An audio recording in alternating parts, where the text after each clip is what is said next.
Okay, so we're gonna go ahead and get started. Welcome everyone, and thank you so much for being here today. My name is Crystal Zovish. I'm the Climate Policy Associate at the National Sustainable Agriculture Coalition, or NSAC for short. We are here to officially deliver our Farmer Climate Letter to members of the House Select Committee on the Climate Crisis. Although we prefer to do this delivery in person, we're grateful to be able to convene virtually today to hear statements from farmers across the country who signed the letter. We will also hear from Jeannie Merrill, Policy Director at the California Climate and Agriculture Network, who is one of NSAC's members, and from members of the House Select Committee on the Climate Crisis, who will speak to the critical role that agriculture has in addressing the climate crisis. Farmers work on the front lines of climate change. Their livelihoods and viability are threatened by the climate crisis. Farmers and ranchers are already dealing with extreme and unpredictable weather events, which we've seen as recently as this week with the fires that have torn through California and Colorado, and the derecho that caused significant damage throughout the Midwest a few weeks ago. However, it would be wrong to see farmers and ranchers simply as victims of the climate crisis. Farmers are stewards of our land and shared natural resources, and they can help mitigate and even reverse the effects of climate change. Today, we will hear some examples of the creative solutions farmers are already implementing. By adopting conservation practices that sequester carbon, improve soil health, and reduce greenhouse gas emissions, farmers can and must be part of our efforts to mitigate climate change. But they can't do it alone. The Select Committee's report, released at the end of June this year, outlines the steps Congress needs to take to help farmers and ranchers be part of the climate solution. Before we get started, I just want to share a quick note that we will not have time today to pose questions to our speakers, but we welcome participants to use the chat box function, which will be monitored by NSAC staff. I will now pass it over to Eric Diebel, NSAC's Policy Director, to give a brief background on NSAC and introduce the members of Congress with us today receiving the letter. Eric? You're on mute. Thank you, Crystal. I'd like to share just a little bit about the National Sustainable Agriculture Coalition as we begin. NSAC is an alliance of over 130 grassroots organizations across the country that take common positions and advocate for federal policy to support small and mid-sized family farms, protect our natural resources, promote healthy rural communities, and ensure access to healthy, nutritious food by everyone in their own community. The Farmer Climate Letter is an important effort from the coalition that we have undertaken in this past year to lift up the voices of farmers in Capitol Hill. And today we are absolutely thrilled to deliver this letter to the House Select Committee on the Climate Crisis. Receiving the letter today are Congresswoman Kathy Castor, Chair of the House Select Committee and Climate Crisis, and the representative of Florida's 14th District. She's a nationally renowned leader on clean energy, environmental justice, coastal protection, and addressing climate change. Chair Castor has a long-established track record of standing up for clean energy, healthy environments, supporting clean energy jobs, and promoting environmental justice. Welcome, Congresswoman Castor. Also joining us today, Congresswoman Julia Brownlee, member of the House Select Committee on Climate Crisis and representative for California's 26th Congressional District. She's fought at the forefront of environmental policy and oversaw implementation of the California Global Warming Solutions Act in 2006 during her tenure with the California Assembly. Many of her climate-focused bills on renewable energy, reducing greenhouse gas emissions from transportation sectors, and establishing composting as a conservation practice for which farmers can receive incentive payments have been included in the Select Committee's report. So welcome, Congresswoman Brownlee. Thank you. I'm going to go ahead and pass it over to Chair Castor for her opening thoughts and opening remarks. And again, welcome to both of our members today. Great. Well, thank you, Eric. Thanks for the opportunity to come together today. I'm looking forward to receiving the Farmers Climate Letter. And I want to thank all of you for doing your part to help us solve the climate crisis. Thanks to NSAC. You all are going to be instrumental to making progress. And thank you for acknowledging the fact that we released our landmark roadmap for Congress to solve the climate crisis. We rolled out our 500+ page report at the end of June. I hope you have a chance to review it. We have a great executive summary. You can turn to Pillar 8 that talks about the ag sector in particular, but we're going to need your help to build climate action in the Congress. I'm grateful to Congresswoman Julia Brownlee, and I'm glad she's here today, a member of the committee. Back when we could travel, she took me to Hula Wings Tomato Farm in her district in Ventura County. It's a greenhouse grower that is focused on innovative, sustainable practices, and I was amazed at their output on their small footprint and the use of technology to increase their yield. And I know this is going on all across America. As we drafted our report, it was very important for us to listen to farmers and ranchers and agricultural workers. You all feed America, and we know you are eager to be part of the solution. Plus, all of our farmers are on the front lines of the climate crisis.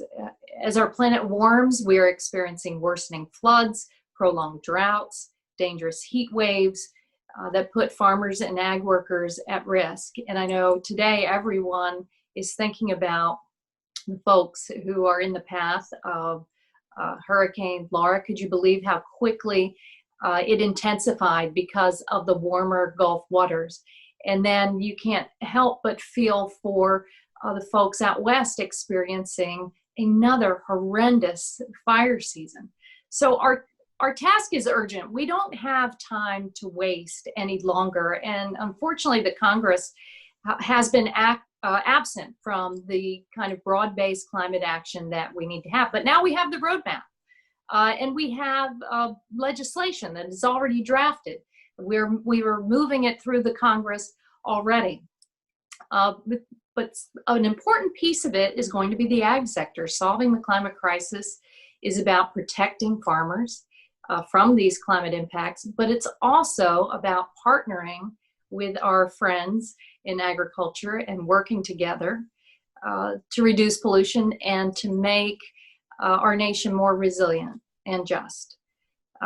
As we worked on our climate recommendations, we put an emphasis on listening to farmers like yourselves.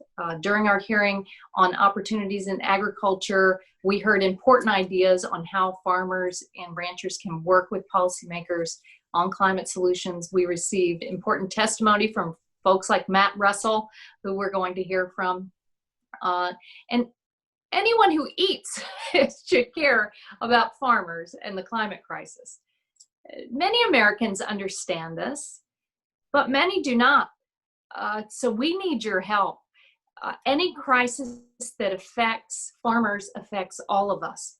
And America's ag workers are always there, rain or shine, even through a pandemic, making sure families can put food on the table. Large-scale disruptions don't just affect farmers, they have a cascading impact, harming food distribution and so much of what we hold dear. And that's why we have to solve the climate crisis. That's why I'm grateful to farmers like you who already are taking steps to be part of the solution. Any of you who've worked with Congresswoman Shelley Pingree know that she has also been a leader. She was instrumental in helping put our ag sector recommendations together, along with our fantastic professional staff, Mackenzie Landa, and all. I encourage you to be in contact with them in the days ahead. But our recommendations say we've got to do more to plant cover crops, reduce tillage, diversify crop rotations. By doing that, you're helping the country reduce pollution and sequester carbon. And thank you for demanding your seat at the table and offering to do more to fight climate change. You deserve a strong federal partner who will support you and work with you as we create the clean energy economy and expand climate stewardship across America. And that's why our Climate Action Plan contains a lot of farmer-focused recommendations. But let me tell you, the Congress is a tough place right now. There are special interests that do not want us to make progress. So that's why we need your help in promoting renewable energy and energy efficiency, help support our beginning young and socially disadvantaged farmers. We're focused on the solutions, and we need you there helping to push for action. We've got to do this. We've got to invest in the tools that you need to fight the climate crisis. So I look forward to hearing more from you. I know together we can have an enormous impact on the future of this planet. So thanks so much. Thank you, Chair Castor, for those words and for all your work on this and the report from the Climate Committee. Now we're going to hear from Congresswoman Brownlee. Thank you and welcome. Well, thank you for that. And I thank NSAC for holding this webinar on our report. And we thank you for your steadfast advocacy in Washington. I always say about the advocates in Washington, there are the good guys and the bad guys, and you are unequivocally one of the good guys, so we thank you for what you do. And before I begin, I just have to say that Nancy Pelosi could not have picked a better leader and chairwoman than Kathy Castor to lead this mission. She has done an incredible job to produce what some have said is the most detailed and well thought out plan for addressing climate change in U.S. politics. So I know we're about to hear from some incredible farmers who are indeed the most important part of this webinar, but I just want to say we are so grateful, as Kathy said, to the many farmers like Matt who helped us craft the agricultural pillar in the report. I represent a beautiful district in California, Ventura County, that is largely agricultural, and it's known for its lemons and avocados, strawberries, but we also grow lots of vegetables, leafy greens, and even cut flowers. We have some big corporate growers in the district, but we also have small farmers that have been in their families for generations, and small farmers who are leasing land with hopes of a prosperous future. The climate crisis has hit my district and California farmers pretty dramatically over the last decade. We experienced the driest 4-year period since record keeping began over a century ago, and a few years ago, the weather has not been much better. California's water shortage has hit communities hard across the state, and our farmers are absolutely at the tip of the spear when it comes to water. In 2015, farmers received 50% less surface water because of the drought. The increased costs imposed by the drought led to nearly $2 billion in agricultural losses, including the loss of 10,000 jobs. And if that wasn't enough, we're also now continually being barraged by wildfires. Who ever heard of lightning strikes by the thousand causing today's devastating fires? We literally here went from nothing to our largest fire crisis in California history in the last week or so. We have witnessed the consequences of fire in Ventura County, with lemon growers and avocado farmers losing whole crops in the Thomas Fire in 2017. Ventura County has also had the dubious honor of being the fastest warming county in the continental United States, an increase of 2.6 degrees since pre-industrial times. That is why this report is so important and why Congress needs to act on it comprehensively, and we need to act on it now. U.S. agriculture has been at a crossroads. The path we have been on is not sustainable, and we all know that there is a better way. We can produce food in abundance. Farmers can have thriving businesses that provide good livings for their families and fair labor standards for their workers, and be good environmental stewards of our lands for generations to come. We don't have to choose one over the other. All three can be accomplished with the right policies and the right leadership. Our report's recommendations build on the success of the U.S. Department of Agriculture's conservation programs that are already helping farmers transition to smart climate stewardship practices that include, as Kathy said, no and low-till farming, cover crops, rotational grazing, and improved nutrient management, just to mention a few. Our report recommends increased investments in these programs out of a recognition that many farmers are eager to deploy better practices, but they need the financial help in order to do so. And as Kathy mentioned, that's where our colleague Shelley Pengree's bill also comes in, a bill that would set a national goal to make the agricultural sector net zero emissions by 2040 with the federal government as a partner. What I love particularly about this report is the incentives to deploy natural systems where agriculture can draw down carbon and be part of the solution rather than being part of the country's carbon footprint. Investments in water infrastructure are another priority in our report in order to make our communities and farmers more resilient to drought. Many of these recommendations actually were included in the Moving Forward Act, the cleanest, greenest infrastructure bill in the history of Congress that passed in the House in July. It includes billions of more dollars for water infrastructure improvements and drought resiliency measures, which will be necessary if farmers, particularly here in California, are to survive the changing climate. So much of our work on the Select Committee consists of looking at good climate work being done in California. And with your help, I will say, I was happy to introduce the Compost Act that will require the USDA to recognize composting as a beneficial conservation practice, which is already recognized in California's Healthy Soils program. So let me just conclude by simply saying we cannot get to net zero emissions without the agricultural sector.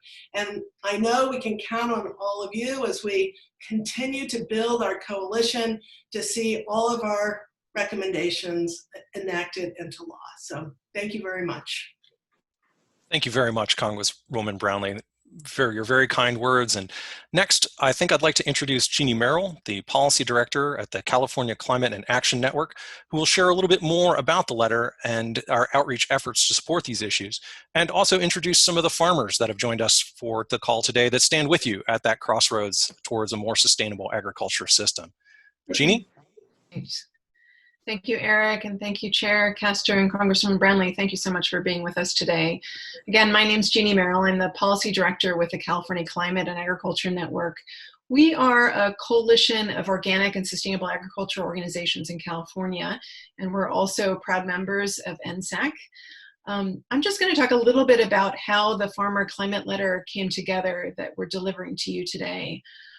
A little more than a year ago, the Midwest was recovering from devastating floods, the West recovering from another challenging year of wildfires, and NSAC member groups wanted to elevate the farmer concerns that we were hearing about regarding rising temperatures, greater weather extremes, and other impacts from a changing climate and its effects on agriculture.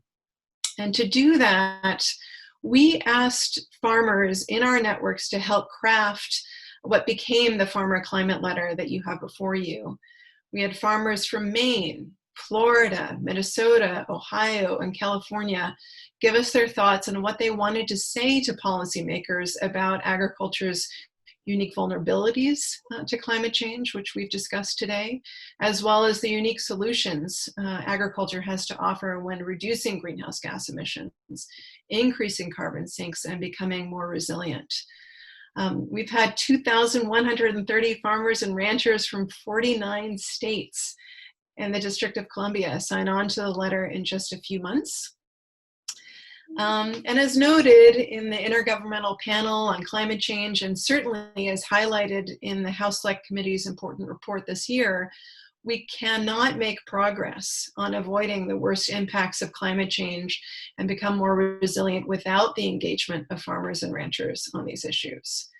But the good news is that we have more farmers than ever before producing renewable energy, planting cover crops and using compost to build their soils, and providing a whole variety of land-based solutions to climate change.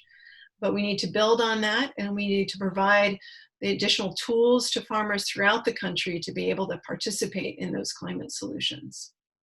So I get the wonderful job of introducing to you the farmers who are going to say a little bit more about what they're doing on their farms and how they're experiencing climate change and the solutions they have to offer. From California, we have Marie Hoff, who started Full Circle Wool, which is a small company based in Mendocino County in California. And they create organic pillows out of climate beneficial wool. Full Circle Wool grew out of Marie's Capella Grazing Project, which integrates heritage sheep into landscapes that are in need of grazing, such as vineyards, orchards, private property, seeking fire prevention and brush management, very relevant for today. Also from California, we have Avery Hellman. Avery is a land manager at Five Springs Farm in Sonoma County and Woolly Star Ranch in Alpine County. Their work has primarily focused on facilitating projects that improve the ecological functions of the ranch. From Florida, we're glad to be joined by Eva Worden with her husband, Chris. Eva are co-founders of Warden Farm in Punta Gorda, Florida. And since 2003, the Wardens have been growing fresh, local, organic produce for the local Southwestern Florida community and distributing it through farmers markets in their community-supported agriculture. Next, we'll have Cheryl Murray from Powell, who's a hemp farmer, farming advocate, and agriculture and cannabis attorney. She manages farms in Maryland, South Carolina, and Florida. And finally, we'll have Matt Russell. Many of you know Matt. Matt and his husband Patrick operate Coyote Run Farm in Lacona, or near Lacona, Iowa. They raise grass-finished beef, fresh produce, heirloom tomatoes. Matt is a fifth-generation Iowa farmer and served 7 years on the Iowa Farm Service Agency State Committee in both the Obama and Trump administrations, and is also the executive director of Iowa Interfaith Power and Light. So I'm going to turn it over now to Marie to say a few words. Just unmute myself. Can you hear me okay? Yes. Okay. Hi, my name is Marie Hoff. I am based in Mendocino County, and it's not too smoky here today, but we definitely, for the last couple of weeks, we've been on kind of high alert here. So I work with sheep, and I use them primarily actually for weed abatement, for brush management. In 2017, I sort of shifted gears because the fires just became so catastrophic. And as you were mentioning earlier, we have kind of lost track of which one is the biggest one or the most destructive one, because they just keep happening. And that's really turned me into both a person who grazes for fuel management, and as well as a person who advocates for using livestock for fuel management. So here in California, we are a Mediterranean climate, and that basically means that we have very cool, wet winters and very hot, dry summers. So we have a lot of vegetation that grows up during the winter and the spring, and then it dries out over the summer. And by around this time, August, September, if something hasn't happened to that vegetation, it just turns into dry tinder, and any wind or lightning or a chain that's being dragged across the highway can set off a massive, major destructive wildfire.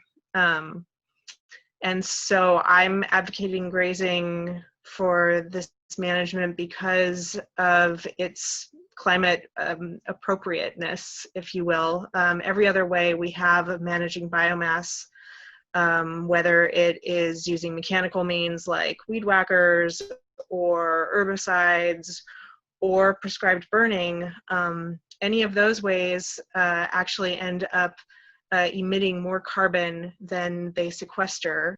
And in fact, none of those ways actually is able to cover the actual scale of land that does need to be managed for fuel load every year. Thousands, if not millions of acres in California develop this vegetation, and that biomass needs to be cleared every year. And using livestock is a way to do it that, as I said, sequesters more carbon than it emits and is actually scalable, can actually cover all of those areas. So we need to, I believe, not only protect the grazing operations that are already in effect, that are able to operate under the current market system, and in their grazing, they are not only raising a product, they're raising food and fiber, but their sort of management of that green biomass that grows up is sort of a byproduct of that. But we also have vast areas that will not raise the kind of saleable market product, if you will, because they're just very scraggly, very dry, very hard to get to regions. And we have a burgeoning industry, if you will, of contracted grazers who go out and they provide grazing specifically as a service. They see any food or fiber production actually as the byproduct, and their main source of revenue is actually in providing the service of grazing. So we need to support both aspects, both the product and the service of grazing. And I will also give a plug for encouraging the sheep herder exemption in the new labor laws, because if we don't have shepherds, we don't have sheep, and then we have a lot of extra vegetation. So thank you for listening. Thank you very much, Maria. Thank you for your work and the work of your flock. Now I'm going to take a moment to introduce Avery Hellman, also from California, for her thoughts on the report and the letter. Well, thank you so much for having me today. I'm also here in Northern California, and as I sit here today, I find myself bearing witness to another really bad year out here. It's the third year out of 4 years that I've had to take our horse trailers and evacuate sheep and horses and cows in a panic, with smoke filling our lungs from my sister's farm, from our farm, and from my friend's farm. And I have to tell you, it's getting really old. And so I see in my community this push on farmers that makes their livelihood so difficult to sustain, but simultaneously so many of these, especially new farmers, excited about the pull of agriculture as a means to solve and confront our climate crisis. And so one of the ways that I see, even though we're being pushed by these fires, I see hope at the same time. And I see hope as I see the trees that we've begun planting along our creek, which was overgrazed for so many years, start to grow, and the birds start to return to those creeks, and the soil erosion to start to slow down. And I see these trees that go from being just about as thick as a pencil to being big enough that they can finally shade our sheep and shade our cows and make a better life for them on the farm. And I also see us as a community of farmers and ranchers being pushed, because I talk to so many of my friends who want to do better and who want to raise their animals, in particular on pasture with a good quality of life. But at the same time, they find that the amount of money it costs them to raise these animals is more than they. And I find my friends who I hear who are trying to be part of this contract grazing, who say things like, it's not just difficult, it's impossible. And I see my communities of farmers and ranchers pushed because they become the scapegoats for climate change, which is a really deeply complex crisis that we find ourselves in and has a complex set of reasons for why it happened. At the same time, they're not getting credit for all of these ecosystem services that they're providing for everybody. The open space that they're providing, the clean air, the clean water, and the meaningful cultural experiences. And so when I moved to my family's ranch when I was 21 years old, I went there because I felt agriculture represented the greatest opportunity for change in the United States to more sustainable practices and to healthier communities. But what I've learned in these years as I've seen these farmers and ranchers around me is that the system is stacked against us as it stands now, and that we need to do better, and we need our government to help incentivize a better way for farmers and ranchers. Thank you very much, Avery, for your words, for a beautiful background, and of course, we hope that you don't have to evacuate this year as you have in past years. Now we're going to take a moment to travel across the country, and I would like to introduce you to Ava, who is one of our farmers joining us from Florida. Ava, let's start with you. Hi, I hope you can hear me okay, given the, oh, sorry, farmyard traffic going by. Also, we have a very poor internet connection out here in rural Florida. We're just 20 minutes from town, but broadband internet has not yet reached us. I do want to take a moment to just tip my hat to the lack of climate footprint that our meeting today is contributing. And here's to more virtual meetings like this, where we have a lower impact but can still get together and share these thoughts. I couldn't agree more with the previous farmers. It's getting tougher to be a farmer. I'm a first-generation farmer. I have a doctorate from Yale University in ecosystem management, went through the land-grant system for my bachelor's and master's degrees, actually studied compost in my master's where I met my husband, and he's into the same thing. It was love on the compost heap. We are so dedicated to farming in Florida for our local community. And we have a CSA of hundreds of members, lots of support, and still, with all of that, it's really tough. And part of what's making it really tough is regulation instead of incentives. We're doing the best we can. We've been certified organic from the beginning. We've participated in EQIP, NRCS, all of the different programs available, and still there are issues.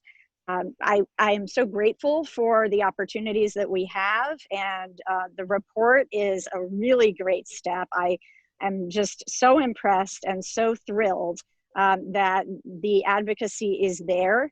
I think that many of the practices that we do can be referred to in ways other than the mantle of climate, although they do absolutely improve that situation. And the situation for climate is dire and serious. People need to understand it. It also does, as we all know, have some political loading to it. And I want to show you my field. It's right behind me here, and a little field trip here. This is the cover crop field. I might even be able to flip my camera around for you to see it, but this field was just tilled. Here we go.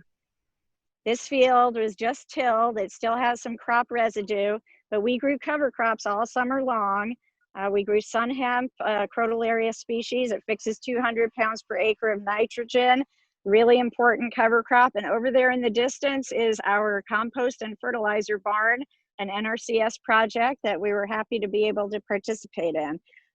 These are practices that farmers can do and will improve their farm and will in turn improve this climate situation that we're finding ourselves in.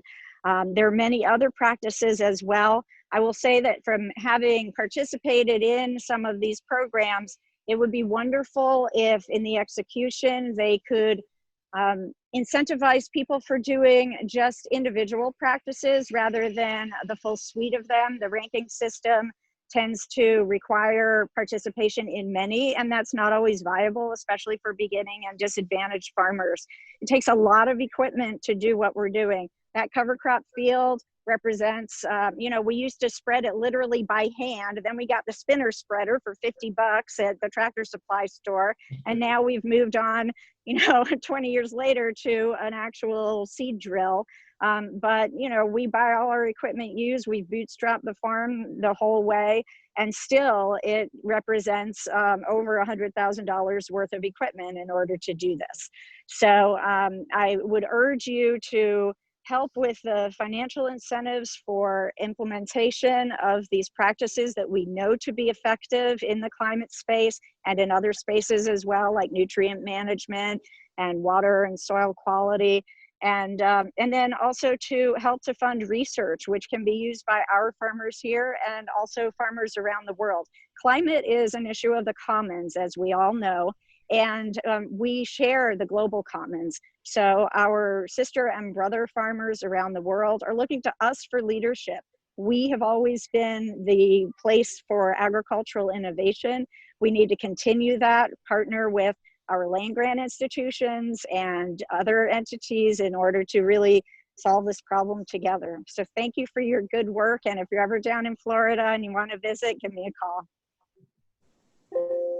Ava, thank you so much for your words, for your ingenuity, for your for your mention of the international nature of this crisis, and honestly, most of all, for bringing us onto your farm. Thank you for that very much. Now, I'd like to pass the baton to Cheryl so that she can share her thoughts about the letter. Thank you so much. Special thank you to the National Agricultural Sustainability Coalition for the invitation. I also want to start off by thanking Congresswoman Brownlee and Congresswoman Castor for passing the Farm Bill, which descheduled hemp. I am a hemp farmer. I'm a cannabis as well as agricultural attorney. So this is the area where I live, work, and play. When we talk about sustainability and making sure that we are cognizant of this climate crisis, it's important that we pass the right legislation. The main reason I'm here today is to help deliver the letter, but also to show support for Congresswoman Penegree's legislation, the Agricultural Resilience Act, and the aggressive but attainable goals of reducing the emissions, agricultural emissions by 50% by 2030. In addition, I want to support Senator Cory Booker's Climate Stewardship Act, which has similar components, but also places an emphasis on urban agriculture and making sure there's sufficient funding for research, as well as these climate control measures in our urban agricultural communities. So I want to support that legislation. I also would like to share some of the other things that I do. I'm on the University of Florida Hemp Advisory Board. And as I mentioned, I'm a hemp farmer. I have 3 farms that I manage. They are all research farms. So I work with the University of Maryland Eastern Shore. We have an MOU with University of Maryland Eastern Shore for our farm, which is called Tea Tree Farms under Pipeline Planters 3. In South Carolina, we have Early Bird Farms. And then in Florida, we have Versatility Farms. That farm is one of the 20 research farms that are done by the University of Florida. What we saw in this research over this past season across the farms is that we really took a beating based on climate change and the storms that came through a few weeks ago. We're planting in Okeechobee. We planted 5 acres of premium CBD flower hemp to be used for extracts, which will turn into nutrition and medicine for consumers. And those 5 acres, after we had the last storm, completely got eradicated. We have nothing. We have 2 plants that are left after planting 5 acres, and you can imagine the labor that went into that, the cost for seeds. So we were fortunate to have some fantastic donor for seeds from Eastern Plains as well as the Maverick strain. However, if just looking at a small farmer spending $1 to $5 per seed in order to cultivate hemp, putting in irrigation to cultivate hemp, and also looking at the labor costs, that is very devastating to a lot of farmers. We're already talking about the terrible issue of farmer suicides. And I think if we don't correct these climate change issues, when farmers are losing their investments due to the extreme weather conditions, as well as the drought and flooding imbalance, we're going to see some other impacts, like social impacts and psychological impacts for our farmers. So with that said, there are a lot of universities. I like the emphasis on working alongside the land-grant universities. University of Florida, their Research and Education Center in Belgrade, they've done a tremendous amount of research as far as drilling down to the cause of climate change impacts in Florida. I do want to raise the issue of our blue algae and red tide issues, which can be tied directly to climate change. Water quality is a huge issue. We're seeing that the blue algae is not only on our coastline, but also Lake Okeechobee, which also feeds into our Port St. Lucie River and other rivers. So I appreciate the fact that you are open to this discussion, that you have been champions for our cause and our farmers. We thank you across the United States. Thank you so much, Cheryl, for your words and also your work in research and with your university partners. Very much appreciated.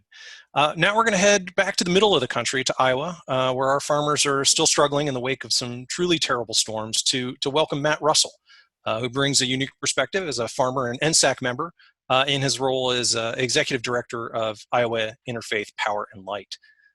Take it away, Matt.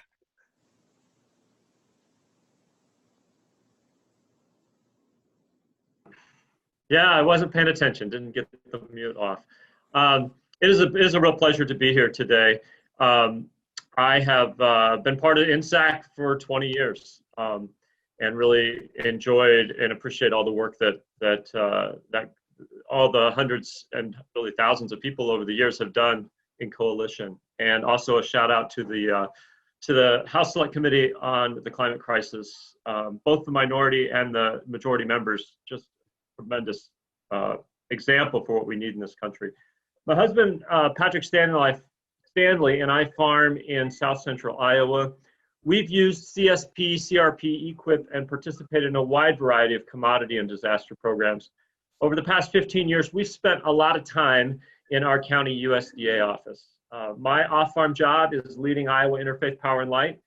Through our program called Faith Farms and Climate, we bring Iowa farmers together to talk about how our faith calls us to be part of the solution to the climate crisis.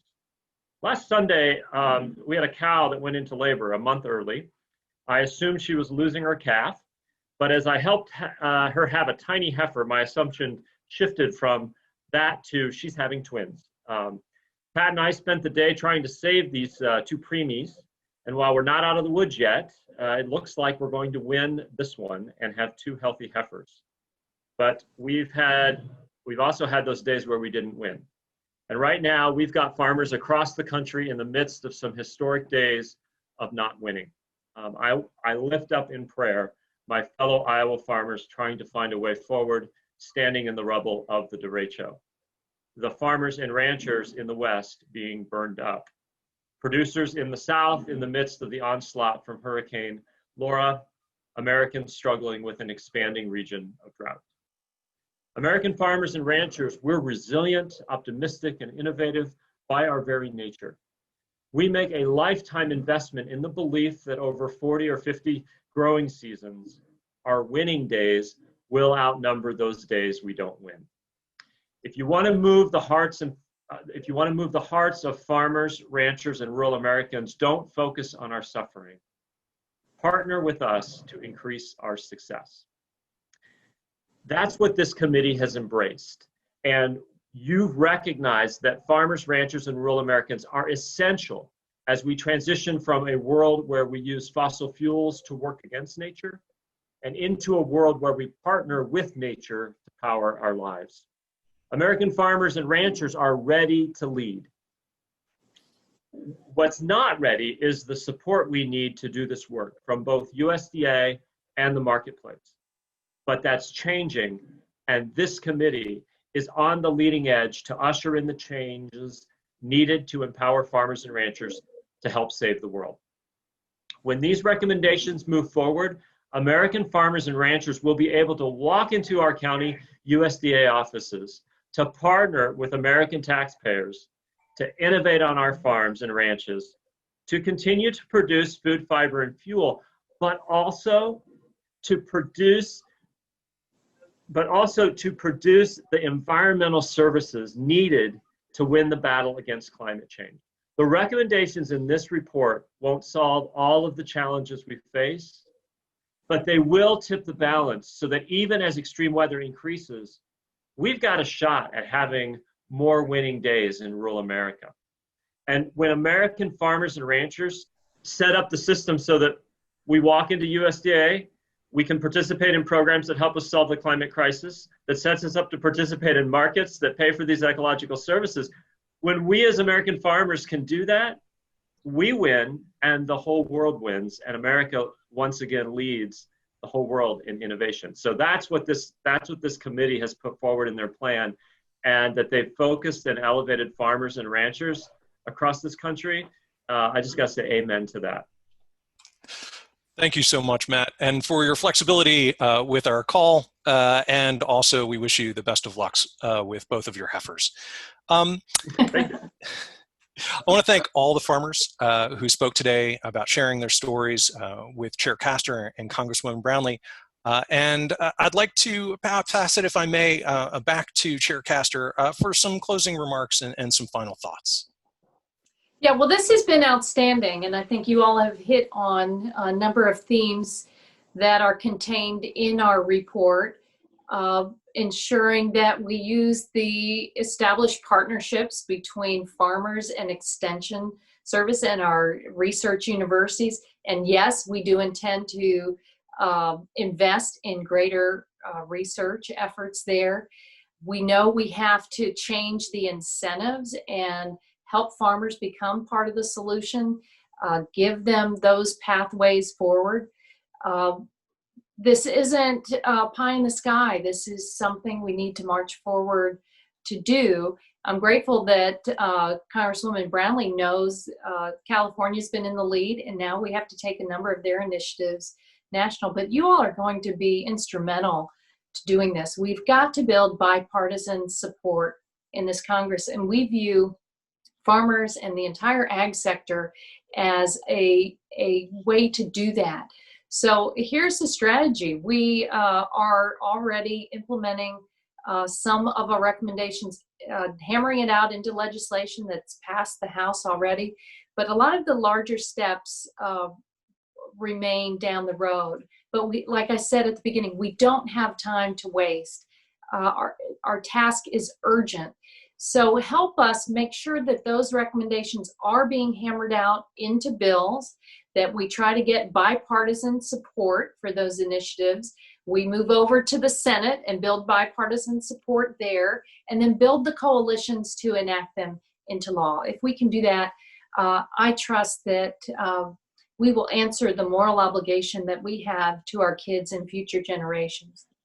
So thanks again, NSAC. Thank you so much, Chair Castor, particularly for centering that as a moral imperative. You've heard today a little bit about the climate crisis and how it's affected so many of our farmers and ranchers' livelihoods and the viability of their farms. And you've spoken very eloquently to the mitigate and adapt to climate change. The letter that's presented today clearly shows that farmers are truly committed to being part of the climate solution and the very best stewards that they can.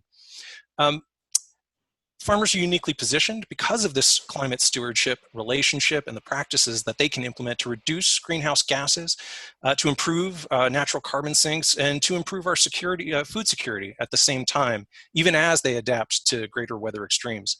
The Select Committee's report lays out important steps that Congress can take and must take in order to combat the climate crisis. We look forward to continuing to work with both of you and the other members of the Select Committee and other members of Congress as they approach comprehensive climate legislation in the future. And we know that you will always keep farmers at the center of those solutions. So thank you very much for that. Thank you for sharing the letter with us today and your thoughts and your comments. And thank you very much to our congressional friends, our farmer advocates, and to everyone who's sharing in this work with us together. and sharing with the work of our farmers and making sure that they have the best tools that they can to be the best stewards that they can be. So thank you both very much, and really truly appreciate all of your fine work, and as always, the fine work of our farmers and ranchers. Thank you. Thanks, everybody. Thank you.